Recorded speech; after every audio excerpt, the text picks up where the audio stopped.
Hey everyone, this is Mrs. Holland again, and I want to talk about direct variation, which is 9.4, pages 405 through 410. Direct variation is when y varies directly with x. And we generally use this equation right here, y equals to mx, and y stands for y, x stands for x. And we already know that m stands for slope. But we're also going to call it something else. We're going to call it the constant of variation. So let's try to spell that word right. Constant of variation. Or also it's called constant of proportionality. So it's also called constant, I'm running out of room there, constant of proportionality.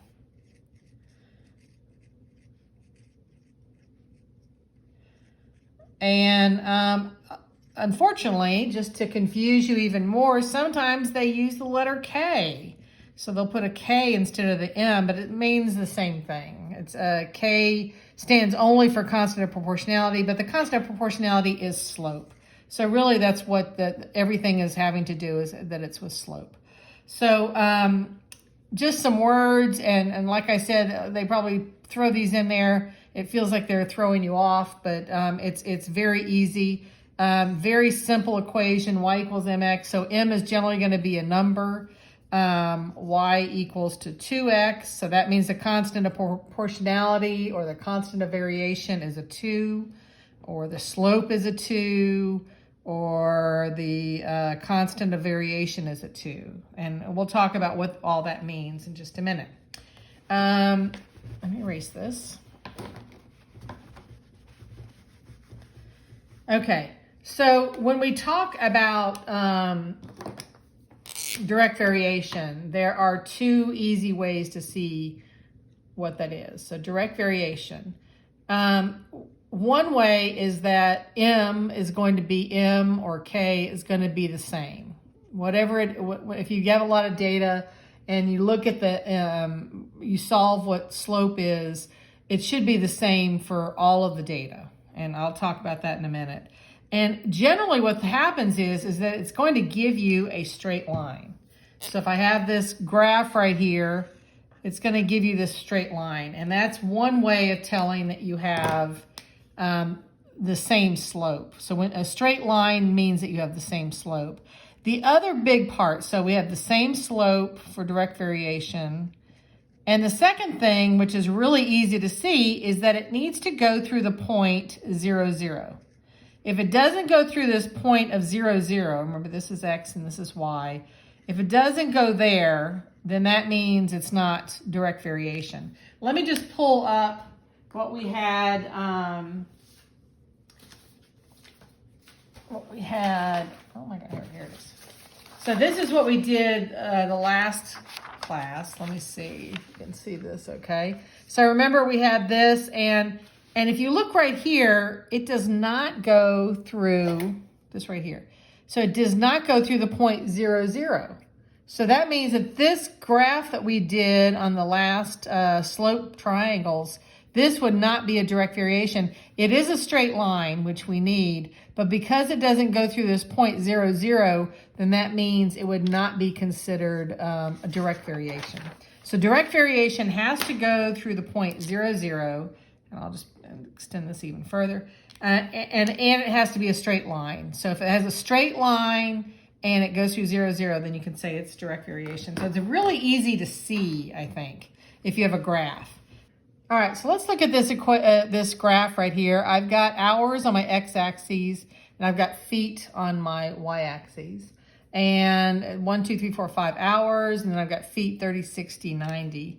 And if I look at some points here, and I manipulated it so it would hopefully work better. So this one right here, and then this one, I'm gonna do that, and then I'm just gonna stop at that point. This point right here would be a 1,30.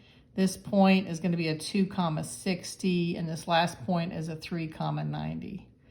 And so I've got these points here, and I wanna try to decide if this is a direct variation. So right away, I think I can say without a doubt that it is, because it's a straight line, number one, and number two, it goes through the point 0, 0.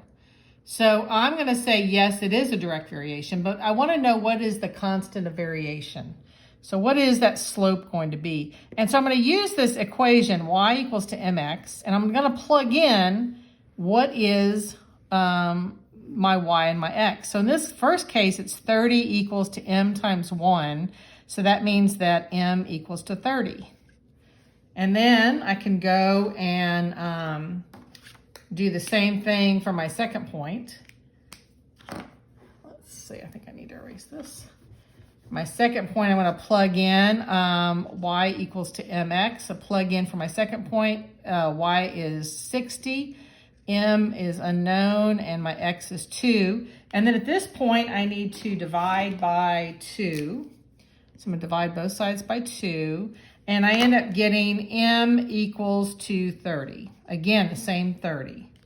And then I can do it again for my third point.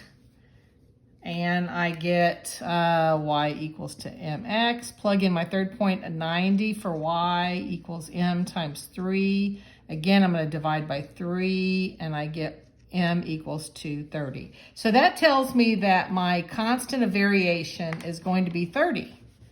And so I can rewrite this as y equals to 30x. And y is going to be the number of feet, x is the number of hours. And notice what I can do, so I can figure out what the constant of variation is.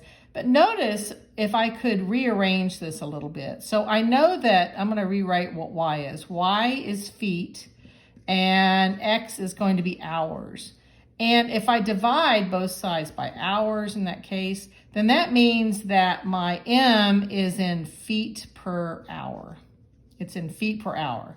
So I've got 30 feet per hour is what slope stands for. So 30 feet per hour is what my slope stands for. And this is my slope, my constant of variation. And I can use that then, because then I can plug in if I want to. I can plug in if I don't know, like if I want to look at 5 hours. So what happens at 5 hours? 5 hours, I can just plug it in, y equals to 30x, y equals to 30 times 5,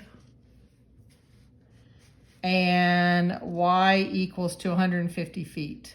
So in 5 hours, I know that the snail, or whatever this thing is going to go 150 feet. And so you can plug it in using this great equation right here that I found out what the slope was. So let me ask you this. When you have an equation, and let's say I've got this right here. So I've got this nice pretty line right here. And then I've got one that goes like this. So of these two, which one is a direct variation? And hopefully what you said is the orange, because the orange one has two things going for it. The orange line has its straight line, and it goes through the point 0, 0. So because it goes through that point 0, 0, this is a direct variation. This is a direct variation, will be the orange one.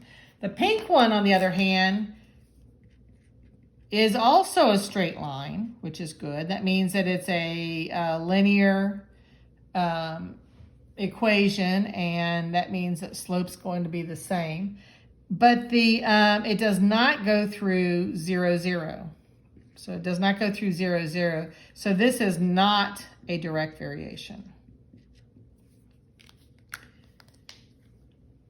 So here's some information here that we were given, that we're trying to make cookies. And we see that if I had 1 cup of sugar, I can make 12 cookies, 2 cups of sugar, 24 cookies, and 3 cups of sugar, 36. And remember, this is going to be my X and this is my Y. So we want to try to figure out what is the constant of proportionality, the constant of variation, or the slope. This changes a +1, this changes a +1, this is a +12, this is a +12. So remember how we did this? We would put our Y's over our X's, and we end up getting 12. So what does that 12 mean? 12 what? 12 cookies per what? 12 cookies per cup of sugar. And notice that these descriptions right here, this is the description for my y, and this is the description for my x. And this gives me what my slope is, or my constant of proportionality. It's 12 cookies per cup of sugar. Now, what if I had 0 cups of sugar? How many cookies would I make? And I would make 0 cookies, right? So this would be a direct variation. If I were to plot this, it would end up going right through the 0, 0. And this would be 1, 2, 3 cups of sugar. And then you would have 12, 24, and 36. And so this would definitely be a direct variation. My constant of proportionality is 12 cookies per cup of sugar. My slope is 12 cookies per cup of sugar. And if I wanted to look at this, I could say, well, what happens when I have 10 cups of sugar? So what happens if I have 10 cups of sugar? I can just plug it into my equation. And my equation, because I know it's direct variation, is going to be y equals to 12x. Y equals to 12x. And then I can plug in my x of 10, and I end up getting y equals to 120 cookies. So I can make 120 cookies if I had 10 cups of sugar. And so it allows you to answer a lot of questions when it's like this. And one of the last things I'm going to look at is if I have 2 equations, let's say that I have got a cookie recipe that I can make 12 cookies for every cup of sugar. So I'm going to define this as y equals to the number of cookies, y equals to the number of cookies, and x equals to cups of sugar. And so I've got this previous equation right here that it's y equals to 12x. But what if I had another recipe and it gave me this right here, and it gave me 8x. So this recipe, this is recipe 1. This is recipe 2. And so I've got y equals to 12x and y equals to 8x. So I made a mistake on that last part, so I went ahead and just erased it, and I just want to finish with the correct wording on this. So I've got these 2 recipes, y equals 12x and y equals to 8x. Y is number of cookies, x is cups of sugar, and they want to know which one produces more cookies. And so it's pretty easy. You just look at the slope. Look at the slope. You can see that this one's greater, so recipe 1 is going to be the one that produces more cookies. All right, good luck. Homework is going to be listed on Showbie and also Bloom's, and I will be talking to you. Bye-bye.